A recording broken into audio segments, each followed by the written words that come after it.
Welcome to another video. आज बात करने वाला हूँ मैं एंडोक्राइन ग्लैंड के बारे में, ठीक है, जो कि अंतःस्रावी ग्रंथियाँ रहने वाली है। मैं हिंदी प्लस इंग्लिश दोनों में पढ़ाता हूँ अपनी वीडियो में, तो प्रॉपर नोट्स कवर करता हूँ। तो जो कि हमारी एंडोक्राइन ग्लैंड हो जाती है, कौन कौन सी हो जाती है, पहली वाली अपन देख लेते हैं। पिट्यूटरी ग्लैंड हो जाती है जिसे हम पीयूष ग्रंथि बोलते हैं। पीनियल ग्लैंड हो जाती है जिसे पीनियल ग्रंथि बोलते हैं।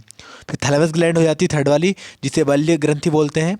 अब टू ग्रंथि हो जाती है जिसे थायराइड ग्लैंड बोलते हैं। पैराथायराइड ग्लैंड हो जाती है। इसके बाद एड्रिनल ग्लैंड होता है, जो अधिवृषण ग्रंथि बोलते हैं जिसे अपन। तो ये पूरी अपनी 6 ग्लैंड हो जाती है जिसे हम एंडोक्राइन ग्लैंड बोलते हैं। तो ये इनका काम क्या होता है, इनमें नो डक्ट होती है, डक्ट नहीं होती है। ब्लड में क्या होता है, ये अब्जॉर्ब करती है डायरेक्टली इनटू द ब्लड, मतलब जो हार्मोन्स को रिलीज करती है ये डायरेक्टली ब्लड करती है, ब्लड में करती है, ठीक है। कोई डक्ट वाहिनियाँ नहीं होती इसमें। जो ग्रंथियों का झुंड होता है उसे ग्लैंड से कहते हैं, ठीक है। एंडोक्राइन ग्लैंड में ऐसा रहता है, ये सारी ग्लैंडों का जो कि अंतःस्रावी ग्लैंडों का जो गुच्छा होता है, इससे एंडोक्राइन ग्लैंड बनती है।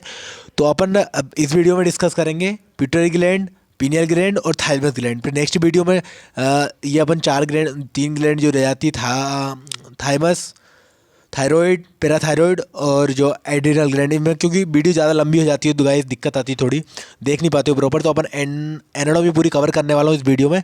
जल्दी से अपन देख लेते हैं पिट्यूटरी ग्लैंड क्या होती है।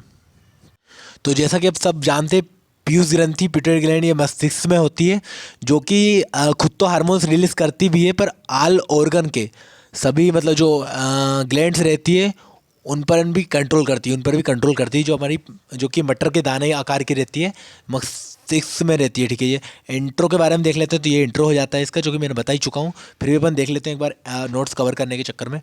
तो the hypophysis cerebral is the small endocrine gland होती है, सबसे स्मॉलेस्ट ग्लैंड होती है, जो कि it is the of the after called the master ग्रंथि बोलते हैं, ऑफ द एंडोक्राइन ग्लैंड में होती है, जो कि because produce a number of the hormones which the control of the secrets many endocrine gland, मतलब खुद तो हार्मोन रिलीज करती है, पर ऑल ग्लैंड के ऊपर भी, एंडोक्राइन ग्लैंड के ऊपर भी कंट्रोल करती है हार्मोन के सिक्रेशन पे, ठीक है।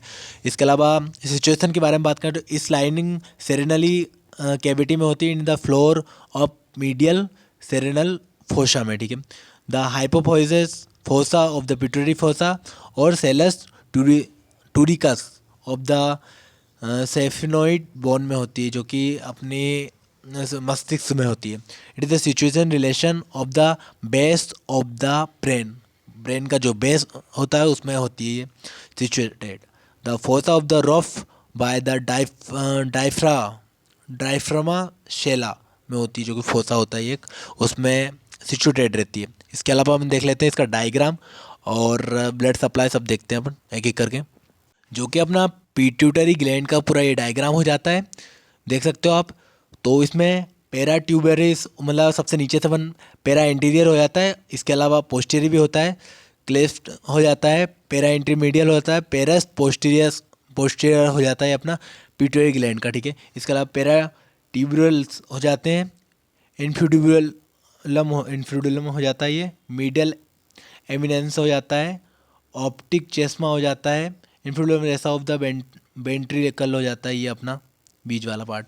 तो मीमलरी बॉडी, मेमलरी जो बॉडी होती है वो होती है, इसमें क्या सारे ग्लैंड्स कंट्रोल रहते हैं, हार्मोन्स का रिलीज भी करती है, जो कि अपनी पिट्यूटरी ग्लैंड होती है वो। इसके अलावा एनाटॉमी में देखते हैं।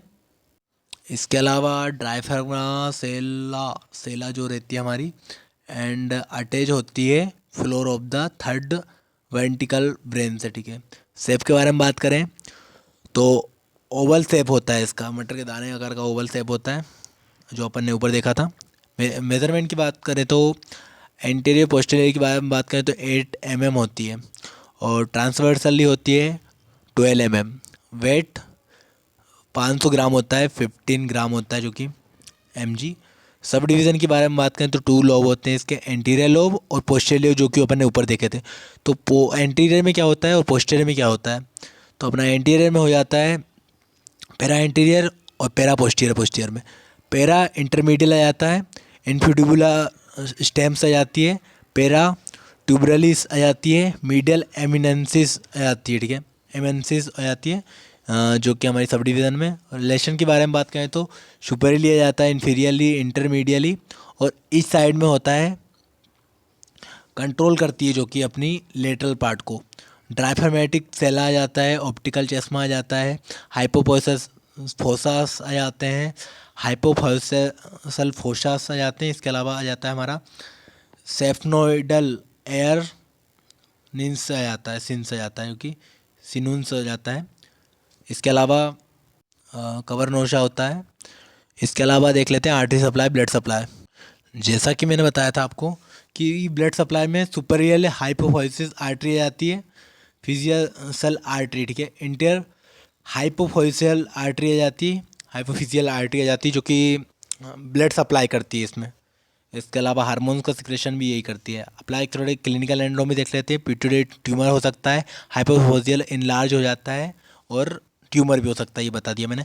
इसके अलावा पीनियल आ जाता है, सेकंड वाली जो एंडोक्राइन ग्लैंड है, पीनियल ग्लैंड आ जाती है, पीनियल ग्रंथि बोलते हैं जिसे।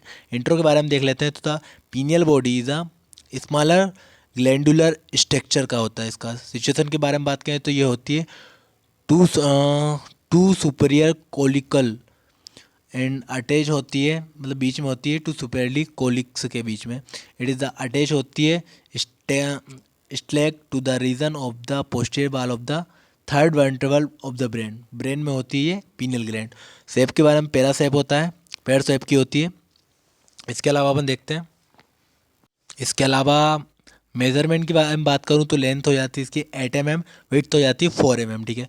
अप्लाई एक्सपर्ट क्लिनिकल एंडोमी देख लेते हैं। The pineal commonly calcifies of the medial edge in the thirds is the visualise होती है ऑन रेडियोग्राफी से, ठीक है। इसके अलावा अपन इसका फिर डायग्राम देख लेते हैं। पूरा डायग्राम में आप देख सकते हैं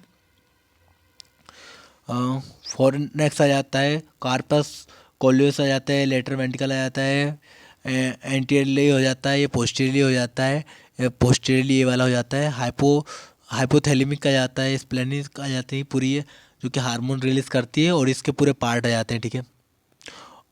ऑप्टिक चश्मा आ जाता है, हाइपोफेसिक सेरिबलम आ जाता है, मेम्बलरी बॉडी आ जाती है, ये पोस्टीरियरली आ जाती है, इधर सब्सटेंस आ जाते हैं, लेमिना आ जाता है ये वाला, ठीक है, जो पार्ट होता है। इसके अलावा थैलेमस देख लेते हैं। इसके अलावा हमारा थैलेमस देख लेते हैं। यह आ जाता है हमारा बल्ली ग्रंथि होती है, बल्ले ग्रेविया ग्रंथि होती है, ठीक है, जो कि गले में होती है, अपने कंठ में होती है।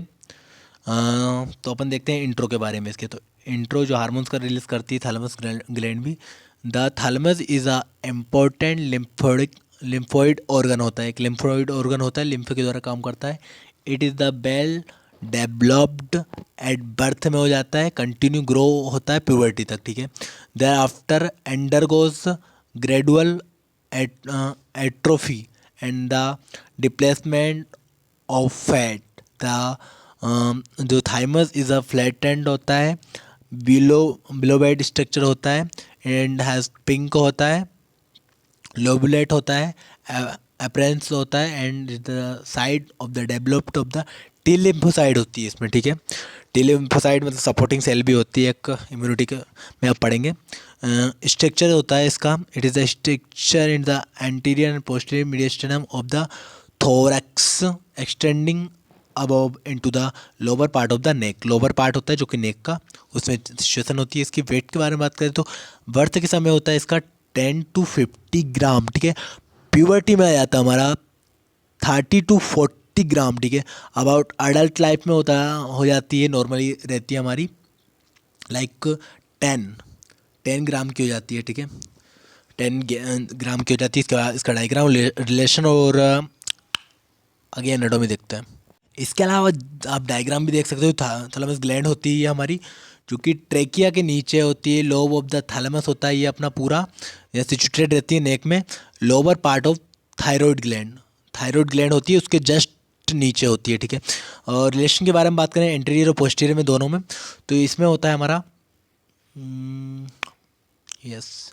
इसके अलावा इसमें देख लेते हैं अपन, स्टर्नम होता है, कोस्टल कार्टिलेज होता है, स्टर्नोहॉइड स्टेम सेल और मसल्स होती है, और कार्डियम भी होती है, ठीक है, जो कि हार्ट की लेयर होती है। अटैच टू ऑर्टा से अटैच होता है। इट इज़ द ब्रांचेस होती है arch of the aorta, and ये आप डायग्राम देख सकते हो पूरा। इसके अलावा रिलेशन कंप्लीट हो गया है। ब्लड सप्लाई देख लेते हैं अपन। इसके अलावा जैसा कि आप जानते हो ब्लड सप्लाई, तो इन्फीरियर थायराइड आर्टरी आ जाती है। इसके अलावा इंटरनल थोरेक्सिस आर्टरीज आ जाती है ब्लड सप्लाई करने के लिए।